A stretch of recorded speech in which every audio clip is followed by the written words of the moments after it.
প্রিয় শিক্ষার্থী, Khulna collectorate public school and college কর্তৃক আয়োজিত নবম এবং দশম শ্রেণীর গণিত ক্লাসে তোমাদের স্বাগত জানাচ্ছি। প্রিয় শিক্ষার্থী, আশা করি তোমরা সবাই ভালো আছো এবং নিরাপদে বাসায় আছো। প্রিয় শিক্ষার্থী, আমি আজকে তোমাদের যে অধ্যায়টি সমাধান করাবো সেখান থেকে গুরুত্বপূর্ণ বিষয় হলো তোমরা লেখচিত্রের সাহায্যে কিভাবে সমীকরণের সমাধান করবে। লক্ষ্য করো, আমি এর আগের ক্লাসগুলোতে তোমাদের 12.1 এবং 12.2 তোমাদের আমি সমাধান করিয়েছিলাম। তারই ধারাবাহিকতায় আজকে যে অধ্যায়টি সেটি হচ্ছে 12.3 লেখচিত্রের সাহায্যে সমাধান। প্রিয় শিক্ষার্থী, এটি একটা অনেক বড় ব্যাপার, আমি অনেকক্ষণ ধরে এটি লিখেছি, তোমরা একটু লক্ষ্য করো এবং যদি দেখো তোমরা একটু বুঝে নাও। প্রদত্ত সমীকরণ দ্বারা, অর্থাৎ এখানে দুটো সমীকরণ দেওয়া থাকবে, একটা 3x + 4y = 14 আর একটা হচ্ছে 4x - 3y = 2। দেখো দুটো সমীকরণ আছে, এই দুটো সমীকরণকে তোমাদের আমি বিভিন্ন পদ্ধতিতে সমাধান করতে শিখিয়েছি। সেই বিভিন্ন পদ্ধতিতে সমাধানের মধ্যে একটা ছিল প্রতিস্থাপন, একটা অপনয়ন, একটা হচ্ছে আড়গুণন। নিশ্চয়ই তোমাদের এগুলো মনে আছে। এখন তোমরা লক্ষ্য করো, যেহেতু এই পদ্ধতিগুলো তোমাদের জানা, তুমি আরেকটা জিনিস আমি তোমাদের ক্যালকুলেটরের সাহায্যে এই দুটোকে সমাধান করতে শিখিয়েছিলাম। ক্যালকুলেটরে আবার আমি বলছি, ক্যালকুলেটরে তোমাদের যেটি যেতে হবে, প্রথমে এখান থেকে মূলে যাবে, ইকুয়েশনে যাবে, ইকুয়েশনে যাওয়ার পরে আননোন 2 তে যাবে, 2 তে যাওয়ার পরে x এর সহগ বলবে কত, a1 = কত 3 বসাবো, b1 = 4, c1 = 14 বসাবে, a2 কত 4, তারপরে b2 কত -3 আর c2 কত 2 বসাবে, দেন ইকুয়াল দেবে। তখন দেখো x আর y এর মান পেয়ে যাবে। আবার বলছি কিভাবে যাবে, প্রথমে এই দুটো সমীকরণকে ক্যালকুলেটরের সাহায্যে সমাধান করে নেবে। এটি সবচেয়ে গুরুত্বপূর্ণ কথা, এই দুটো সমীকরণকে ক্যালকুলেটরের সাহায্যে কিভাবে সমাধান করতে হয় আবারও বলে দিচ্ছি। তুমি কেবল ক্যালকুলেটরটি অন করার পর তুমি প্রথমে যাবে মোড বাটনে, সেখানে মোডে যেয়ে ক্লিক করতে করতে সেখান থেকে যাবে ইকিউএন, দ্যাট ইজ ইকুয়েশন, ইকুয়েশনে যাবে, ইকুয়েশনে যাওয়ার পরে ইকুয়েশনে ক্লিক করবে, ইকুয়েশনে ক্লিক করার পর তোমার এখানে আসবে কি আননোন 2 না 3, এখানে দেখো অজানা রাশি আছে দুইটা, একটা x একটা y, দ্যাট ইজ অজানা রাশি আছে দুইটা, যার কারণে আননোন 2 তে ক্লিক করবে। 2 তে ক্লিক করার পর এবার আসবে, বলবে a1 কত, দেখো a1 হচ্ছে x এর সহগ, তার মানে 3, এরপরে বলবে b1 কত 4, 3 লিখে ইকুয়াল দেবে, 4 লিখে ইকুয়াল দেবে, তারপরে দেখো c1 কত, c1 জায়গায় 14 লিখে ইকুয়াল দেবে। আচ্ছা, নিচে দেখো a2 কত 4 লিখে ইকুয়াল দেবে, b2 কত -3 লিখে ইকুয়াল দেবে, আর c2 কত 2 লিখে ইকুয়াল দেবে। দেখো বা তখনই বলে দেবে x = 2, y = 2। অর্থাৎ আমি বলতে চাই যে এই লেখচিত্রের সাহায্যে সমাধানের আগে যদি তুমি ক্যালকুলেটরের সাহায্যে সমাধান করে নাও, তাহলে যদি উত্তরটি জানা থাকে তোমার অঙ্ক করতে সুবিধা হবে। আমি বলতে চাই যে এই দুটো সমীকরণ দেখেই তুমি প্রথমে যে কাজটি করবে, ক্যালকুলেটরের সাহায্যে সমাধান করবে। ক্যালকুলেটরের সাহায্যে সমাধান করে তুমি যে জিনিসটি উপলব্ধি করতে পারলে, এর উত্তরটা কত হবে, এর উত্তরটা হবে 2,2। আমি এটা একটু লিখে রাখতে চাই খাতার কোণায়, তোমরা উপরের কোণায় লিখে রাখবা খাতা, আমি এখানে না লিখে আমি উপরের কোণায় লিখে রাখলাম। আমরা যে অঙ্কটি করছি সেই অঙ্কটির উত্তর হচ্ছে 2,2। এটি আমিও ক্যালকুলেটরের সাহায্যে বের করে নিয়েছি। প্রিয় শিক্ষার্থী, লক্ষ্য করো, এবার 1 নং সমীকরণ 1 নং হতে পারে, সমীকরণ 1 হতে পারে। দেখো এখান থেকে আমাদের y ইকুয়াল বের করতে হবে, দ্যাট ইজ 4y সমান কি, আমি এটাকে ওই পাশে নিয়ে গেলাম, তার মানে 4y সমান 14 - 5x, তার মানে দেখো শুধু y, এখানে 4 কি আকারে গুণ আকারে আছে, এই পাশে নিয়ে গেলে ভাগ আকারে চলে আসবে, তাহলে y = 14 - 5x বাই 4। সমীকরণটিতে x এর সুবিধামতো কয়েকটি মান নিয়ে y এর অনুরূপ মান বের করি। দেখো এটি সবচেয়ে একটা গুরুত্বপূর্ণ লাইন এবং এই জায়গাটাই সবচেয়ে বোঝার একটা জায়গা। এখন প্রশ্ন হচ্ছে, x এর জায়গায় তুমি ইচ্ছা খুশি মান নিতে পারবা, যেহেতু উপরে আমি সেই কথা বলে দিয়েছি, কিন্তু x এর জায়গায় তুমি দেখো এই মাঝে যে মানটি নেবে, তোমার যে উত্তর যেটা আসছে, দেখো উত্তর কত আসছে 2,2। দেখো x এর মান তুমি 2 বসাও, x এর মান এখানে 2 বসাই টেস্ট করো। দেখো এখানে 14 বিয়োগ 3 × 2, 3 × 2 মানে কত, 3 × 2 = 6, তাহলে 14 থেকে 6 যদি বাদ হয় তাহলে থাকে 8, 8 ভাগ 4, তার মানে y এর মানও তখন 2 আসছে, অর্থাৎ x এর মান 2 বসালে y এর মান 2। এখন বলো স্যার x এর মান 2 বসাইছেন, আমি একটা 1 আর একটা 3 নেব, আমার কোনো অসুবিধা নেই, কিন্তু গ্রাফ পেপারে যখন 2, 3 এগুলো বসাতে একটু ফাঁকা ফাঁকা জায়গা দরকার হয়। অর্থাৎ তুমি এখানে 2 নিয়েছো, আমি বলি অন্তত 5 ঘর সরে নাও, তার মানে 2 পরে তুমি চাইলে আরো 7 নাও, কিন্তু তুমি এর কাছাকাছি নিয়ে নাও, তাহলে হয় কি 1 ঘর সমান 1 একক দিয়ে লেখচিত্র আঁকতে খুবই সহজ। তাই আমি বলছি যে অন্তত বিন্দুগুলো একটু ফাঁকা ফাঁকা করে নেবে, ফাঁকা ফাঁকা নিয়ে টেস্ট করবে, অন্তত মিনিমাম 5 ঘর। তাহলে দেখো আমি এখানে তার চেয়েও বেশি ঘর ব্যবধানে নিয়েছি, এখানে 10 নিয়েছি। দেখো x এর জায়গায় যখন 10 নিয়েছি, তুমি চাইলে এখানে x নিয়েও ট্রাই করতে পারতে। আরেকটা কথা আমি এখানে বলে দিই, এখানে কোনো ভগ্নাংশ মান আসবে সেগুলো তুমি কখনোই নেবে না। রাফে যদি দেখো যে 1 বসালে ভগ্নাংশ আসছে, যেমন আমি একটা উদাহরণ দিই, যদি এখানে তুমি মনে করো এখানে 3 বসাচ্ছ, তখন 3 বসালে হচ্ছে 14 মাইনাস 3 3 9, তখন হচ্ছে কত 14 মাইনাস 9, দ্যাট ইজ 5/4। এই 5/4 আমি কখনো নিব না, কারণ গ্রাফ পেপারে 5/4 বসানোটা ভেরি ভেরি টাফ। ঠিক আছে, কি বলেছি 5/4 কখনো নিব না। তাহলে প্রশ্ন হচ্ছে আমাদের যে যে x এর যে মানগুলো ভগ্নাংশ হয় সেগুলো নিব না, আর কাছাকাছি দুটো নিব না। যেমন আমি 2 এর জন্য একটা মান নিয়েছি, তাহলে 3 এর জন্য নিব না, 4 এর জন্য নেব না, 5 এর জন্য নেব না, 6 এর জন্য না, আমি 7 থেকে ট্রাই করব, 7 8 9 এগুলো 10 এগুলোর জন্য আমি নেব, অর্থাৎ মাঝের জন্য ব্যবধান হয়, তাহলে গ্রাফ পেবে অর্থাৎ একই জায়গায় বিন্দু হয় না। দেখো আমার বিন্দুগুলো কত দূরে দূরে হয়েছে, আমি এগুলো একটু পরে তোমাদের বোঝাচ্ছি। লক্ষ্য করো আমি তারই ধারাবাহিকতা 10 নিয়েছি, তাহলে 14 মাইনাস 3 10 কে 30, যখনই এখানে 14 মাইনাস তখন এখানে -16/4, দ্যাট ইজ -4 চলে আসছে।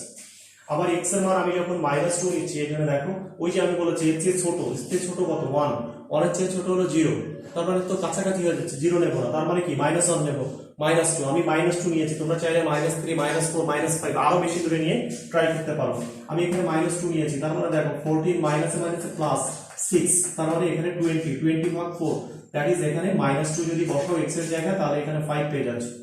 সমীকরণটি লেখের উপরে, মানে এই যে সমীকরণটি আছে এই সমীকরণটি লেখের উপরে তিনটা বিন্দু দেখো, -2 5, একটা 2 2, আর একটা হচ্ছে 10 -4। আশা করি সবাই বুঝতে পেরেছো। ঠিক একই ভাবে এই 2 নম্বর সমীকরণ হতে পাই, দেখো এখানে 2 নম্বরে y এর আগে মাইনাস আছে, তার মানে যদি এটাকে ওই পাশে নিতে তাহলে 2 মাইনাস, যেহেতু y এর আগের চিহ্ন মাইনাস আছে তাই ট্রাইজয়কেই আমি ডান পাশে নিয়ে গিয়েছি, দেখো, আর এটাকে বাম পাশে নিয়ে এসেছি, তার মানে কি হলো 4x - 2 = ট্রাইজয়। এবার দেখো y সমান সমান কত, তাহলে 3 দিয়ে ভাগ করে দিতে পারি, y সমান সমান কত, তাহলে আমরা 3 দিয়ে ভাগ করে ফেলে দিলাম, নতুন একটা সমীকরণ পেয়েছি। এখানেও x এর সুবিধা মতো কয়েকটি মান নিয়ে y এর মান নির্ণয় করবা, কিন্তু টেকনিক ওটাই যে মাঝে যখন 2 নিচ্ছ x এর মান তখন 2। তাহলে এবার প্রশ্ন হচ্ছে আমি 2 এর পরে কত নেব, আমি বলেছি অন্তত মিনিমাম 5 বার ফাঁকা রাখবা, তাহলে 2 3 4 5 6 7 8, 8 থেকে ট্রাই করবা, 7 থেকে ট্রাই করবা। যদি এখানে 7 বসাও, দেখো এখানে তাহলে 4 গুণ 7, তার মানে কি 4 7 28, বিয়োগ হচ্ছে 2, তার মানে এখানে আসে 26/3, সেটি কিন্তু কোনো অপূর্ণ সংখ্যা আসে না, তাহলে পূর্ণ সংখ্যা আসছে না। তাহলে দেখো আমি যদি 8 বসাই, দেখো 4 8 32, 32 বিয়োগ 2, 32 থেকে 2 বাদ গেলে 30, 30/3 10, তাই আমি 8 বসালে 10 নিয়েছি। আশা করি বুঝতে পারছো, 7 বসালে আসছে না, তুমি 8 বসালেও যদি ভগ্নাংশ আসতো তাহলে তুমি 9 নাও, 9 বসালে যদি ভগ্নাংশ আসে তাহলে 10 কে ট্রাই করো।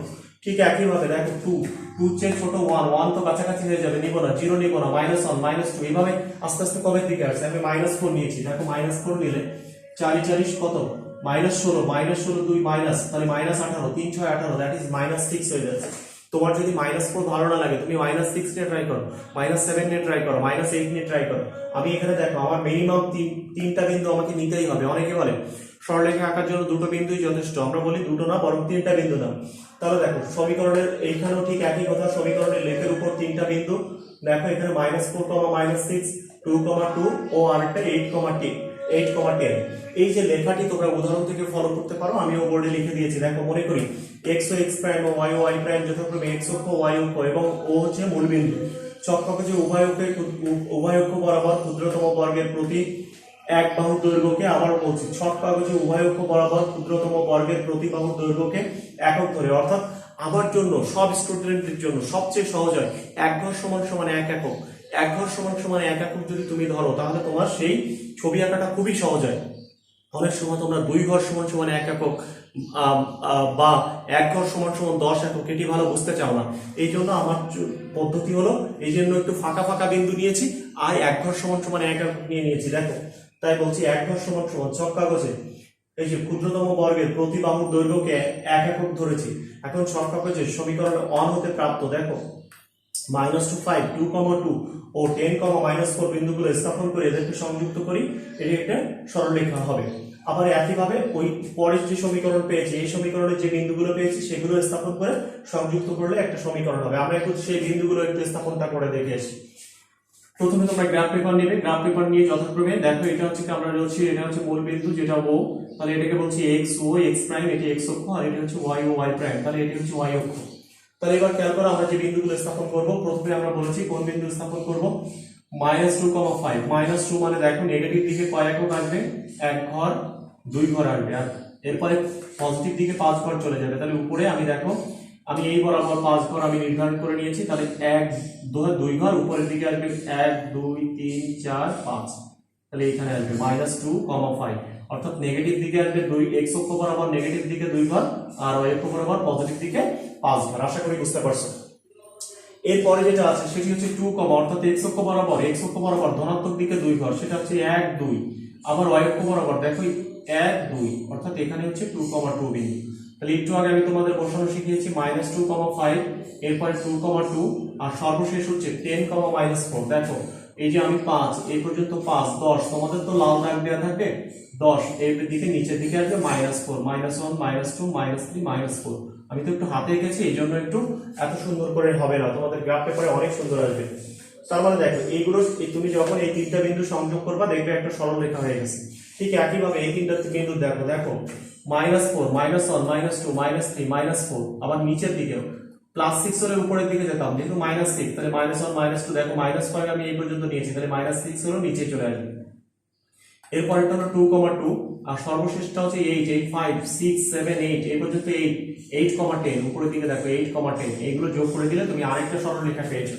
এখন প্রশ্ন হচ্ছে এই দুটো সরলরেখা কোন বিন্দুতে ছেদ করেছে বলো। স্যার আমি তো এখান থেকে বের করে নিয়েছিলাম 2, 2, এখানেও দেখো 2, 2, এটাই হচ্ছে অ্যান্সার বের করার সুবিধা যে তুমি আগে থেকেই জানো যে কোথায় ছেদ করবে তারা।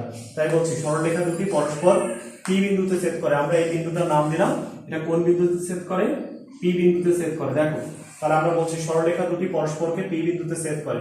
লেখচিত্র হতে দেখা যায় যে পি বিন্দুর স্থানাঙ্ক হচ্ছে 2, 2, এটি আমরা আগেই জানতাম, এটি হচ্ছে সুবিধা, তুমি আগে বের করে নেওয়া। লেখচিত্র হতে পি বিন্দুর স্থানাঙ্ক 2, 2, অতএব নির্ণয় সমাধান x, y = 2, 2।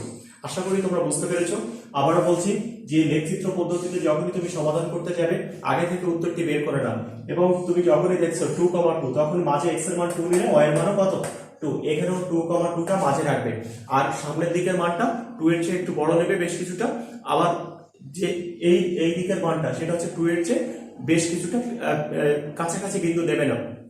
যেমন আমি 2 নিয়েছি 8 নিয়েছি, দেখো অন্তত মিনিমাম 6 ঘর এখানে ব্যবধান আছে, আবার এখানে 2 নিয়েছি, এই যে দেখো এই ব্যবধান নিলে হয় কি, তুমি যখন আমি যদি 3 নিতাম তাহলে এই পর্যন্ত আসতো, তাহলে এই বিন্দুগুলো লেখা গ্রাফ পেপারে বেশ কঠিন হয়ে যেত। হ্যাঁ, তাহলে দেখো আমি বিন্দুগুলো লিখেছি কত ফাঁকা ফাঁকা হয়েছে, তোমরা লিখলেও মোটামুটি ফাঁকা ফাঁকা হবে। হ্যাঁ, কিন্তু অনেক বেশি ফাঁকা ফাঁকা হবে না, কারণ 10 ঘর কিন্তু গ্রাফ পেপারে অনেক ছোট, তাই তোমরা বিন্দুগুলো যত ব্যবধান যত ফাঁকা ফাঁকা নেবে তত গ্রাফ পেপারও তোমরা সুন্দরভাবে ওগুলো পেন্সিল দিয়ে লিখতে পারবে। আশা করি তোমরা খুব সহজে এটি বুঝতে পেরেছো। আমরা এখন পরবর্তী অঙ্কে যেতে চাই। প্রিয় শিক্ষার্থী, তোমরা একটু লক্ষ্য করলে দেখতে পারবে যে অনুশীলনীতে আমরা যেখানে দেখছি 1 থেকে 8 নম্বর একদম প্রত্যেকটি অঙ্ক একই রকম, অর্থাৎ যে কেউ চেষ্টা করলে 1 থেকে 8 নম্বর অঙ্কটি অবশ্যই করতে পারবে, কিন্তু তোমরা প্রথমে দুটো সমীকরণ তৈরি করে অবশ্যই সেটি ক্যালকুলেটরের সাহায্যে সমাধান করে নিও, এই কথাটি বারবার করে বলছি। আমরা এখন দেখছি 9 এবং 10 নম্বর একটু ভিন্ন নিয়মের অঙ্ক আছে, আমরা সেখান থেকে দেখছি যে এই সমীকরণের মধ্যে কোনো y নেই। একটু লক্ষ্য করো, এই সমীকরণকে যদি তুমি একটু রফে সমাধান করো তাহলে দেখো 3x কে যদি আমরা এই পাশে নিয়ে আসি তার মানে দেখো 2x ইকুয়াল এখানে দেখো -4, দ্যাট x ইকুয়াল -2 হচ্ছে আমাদের, এটি উত্তর। অর্থাৎ এই সমীকরণের মাঝে কোনো আমাদের y নেই। তাহলে এই জাতীয় সমীকরণ আমরা কিভাবে সমাধান করব? তাহলে আমরা যেটা দেখলাম x ইকুয়াল -2, শুরুতে আমরা এটা বের করে নিয়েছি।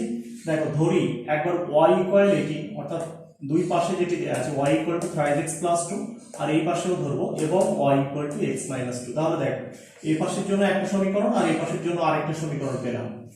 তাহলে এই দুটো সমীকরণ আমরা একটু আগে যেভাবে শিখলাম, একবার y ইকুয়াল টু 3x + 2, আবার y ইকুয়াল টু কত x - 2, তাহলে এখানে কয়টা সমীকরণ পেলাম? দুটো সমীকরণ। ঠিক x এর অনুরূপ মানের জন্য আমরা এই মানটি বের করব, কিন্তু আমাদের মাথার মধ্যে থাকতে হবে এই অঙ্কের উত্তর শেষ পর্যন্ত আমাদের বের করতে হবে x ইকুয়াল টু -2। তার মানে তুমি অবশ্যই x এর মান একটা নিবে, মাঝে নিবে কত -2। যখনই x এর মান -2 নেবে 3 * -2 দ্যাট ইজ কি -6 + 2, -6 + 2 মানে কত? -4। তার মানে দেখো তুমি যখন 2 নিয়েছো -2 নিয়েছো, তুমি তার থেকে কিছুটা সামনে নাও, কিছুটা সামনে মানে কত? -2 এর চেয়ে বড় -1, তার চেয়ে 0 1 2 3, আমি 3 নিয়েছি, তোমার 3 নিতে ভালো না লাগলে তুমি 2 নিও, 2 নিতে ভালো না লাগলে 1 নিও, সমস্যা নেই। তো এখানে যখন 3 বসিয়েছি তখন 3 কে 9 + 2 দ্যাট ইজ 11 হয়েছে। এখানে আমি দেখো এর চেয়ে কিছুটা ছোট বসিয়েছি, ছোট মানে কত? তাহলে এর চেয়ে ছোট হচ্ছে -3 -4, তো আমি -5 বসিয়েছি, -5 বসালে -3 × 5 = 15 + 2 তার মানে -30।